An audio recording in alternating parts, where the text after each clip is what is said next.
David, you doing okay this morning? Doing fine, Wimp. How are you guys doing, Barry? We're doing How great. are y'all? We're doing fine. good. Doing good, Coach. Here's something I don't know exactly whether I'm asking this correctly or not.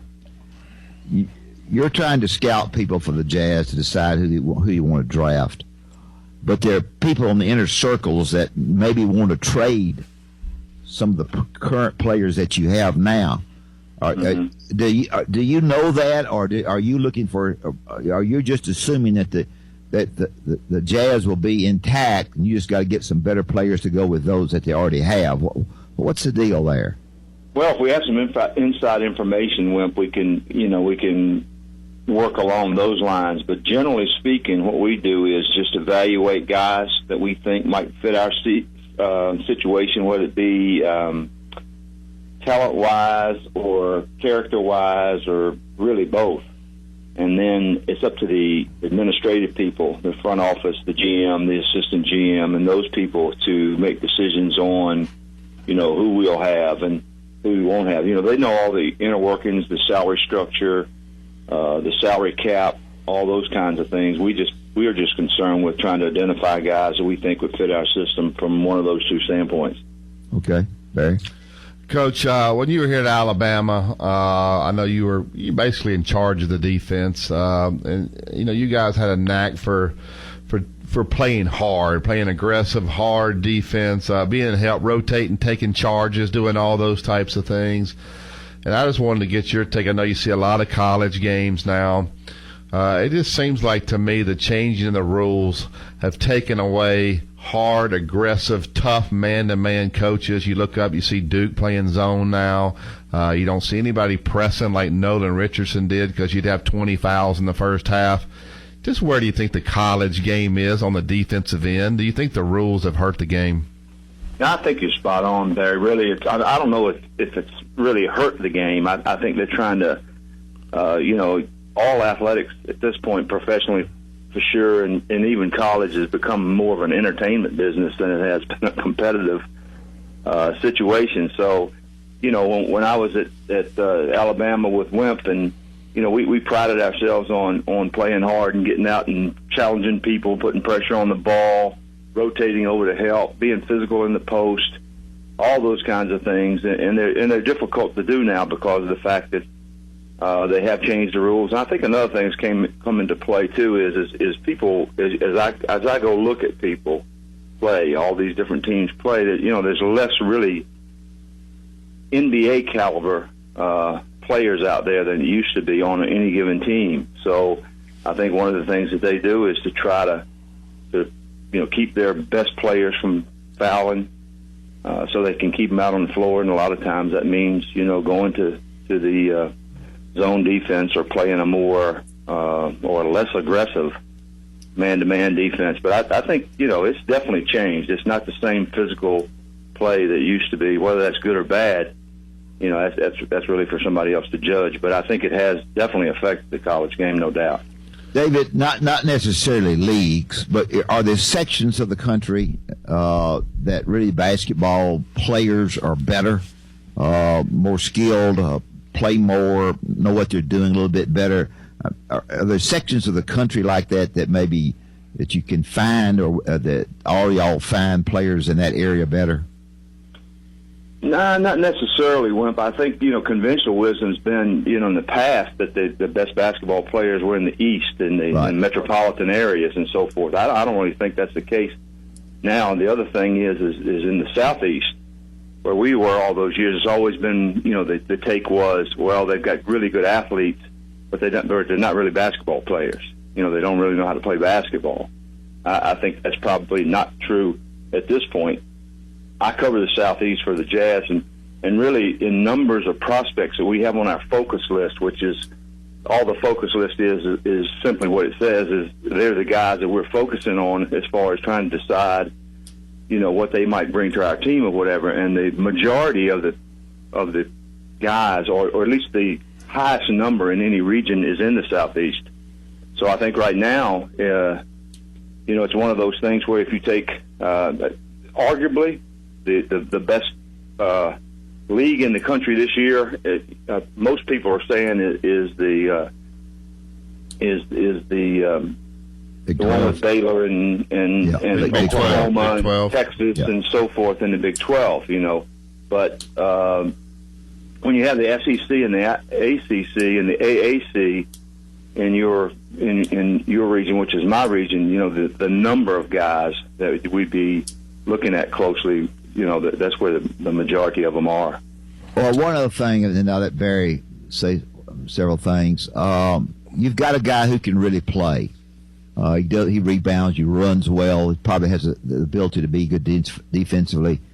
But in your estimation and watching him, he's an average shooter. Does that bring him back to the field a lot? Not necessarily a lot. It depends on why he's not a good shooter. If you look at him and he's got little things that maybe you could tweak, where we say, we look at a guy, in some cases a guy's shot is broken, which he's got so many things fundamentally wrong with his shot form, that to get all those things in alignment that you could improve him as a shooter, it's probably going to take a long time, and then he has to buy into it as well. So the more things that are wrong with a guy's shot, probably the less he's going to buy into it and the more work he's got to do in that area. But now if he's only got, like, maybe, we got guys out there that set the ball too low, which is a problem in the NBA because they close out on you so fast and you can't get your shot up if it's a low trajectory shot. So, maybe all he's got to do is move it from out in front of him and move it up some, and maybe he brings the ball up the wrong side of his body and you need to correct that or whatever. But, I think the NBA people in general, and I know our people do, they think that's the one area where they can change a guy the most, so they don't worry as much if he's maybe has a little shot flaw, and maybe they can work on that with time. You got all the time in the world if a guy's willing at the pro level to work on that, so you can get rep after rep after rep after rep. So, there are a lot of guys that have made big improvement, and our people think they can make it. So as long as their shot's not broken, we don't necessarily rule them out just because they don't shoot it well at the college level.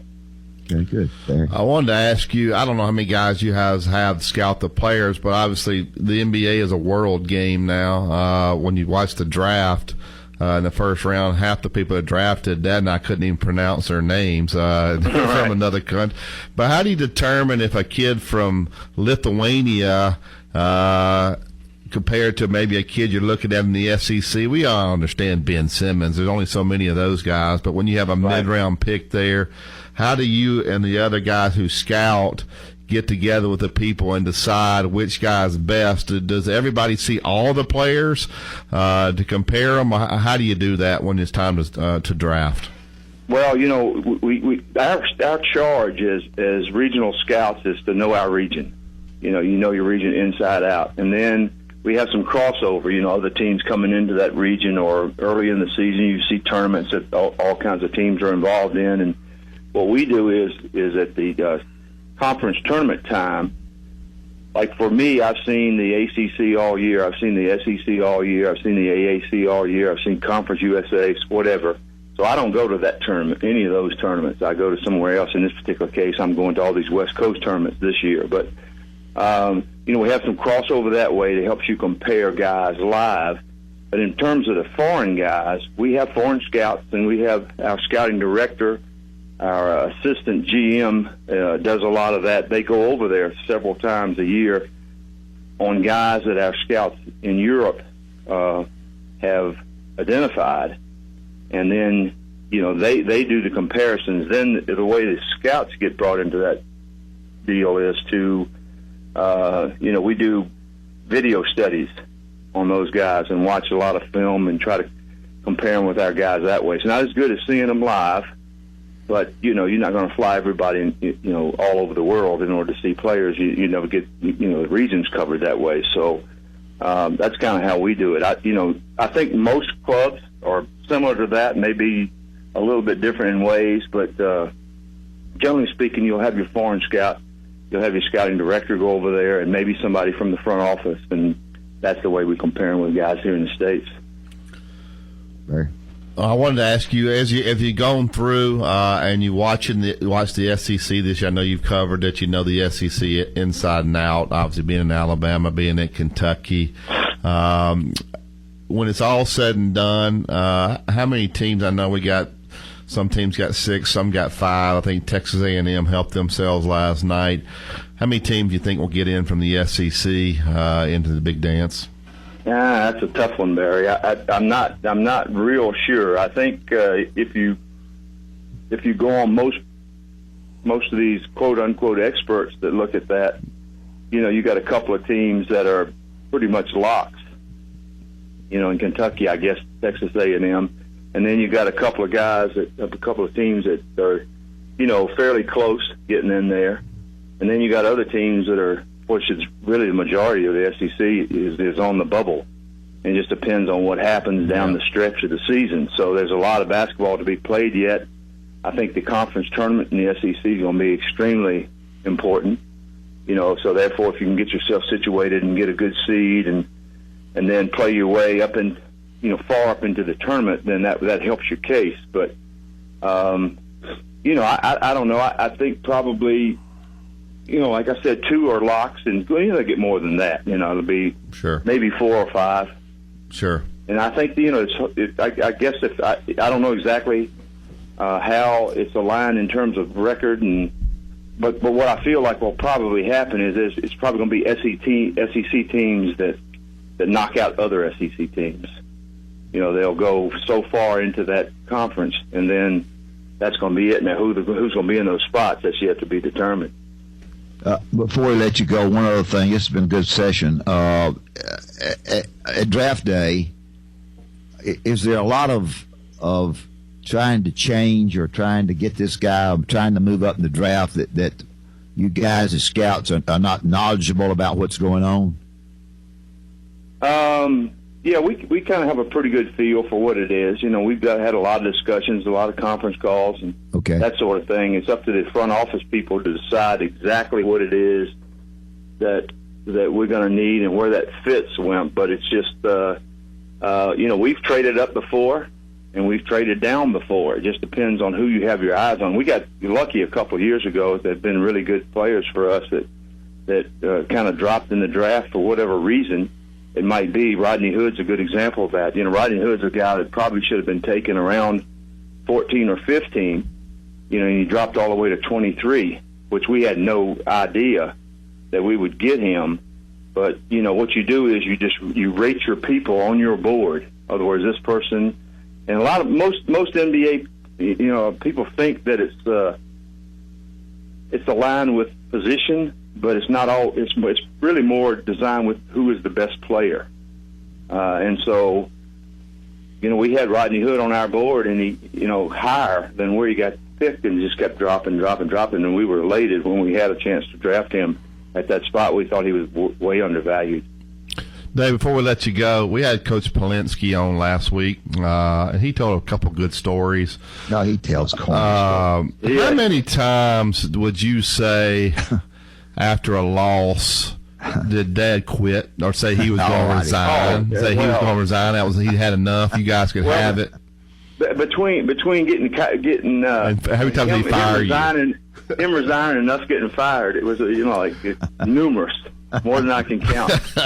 I don't tell as good a story about it as Greg does, but Greg remembers all that stuff. I try to forget it. Yeah, well, let's do it. People get on Cam Newton because he got up there and wouldn't answer questions. But you act the same way. He'd go to a radio show, Coach, and he would sit there with his hand in his head. I answered every cotton picking question, and would give one-word answers, and then say he was quitting. Am I right or wrong? Yeah, that's wrong. Yeah, you're right. You're right. Thank you. I just had to get that cleared up. So thanks, David. Appreciate it. All right. Well, y'all take care. Thank you. Thanks.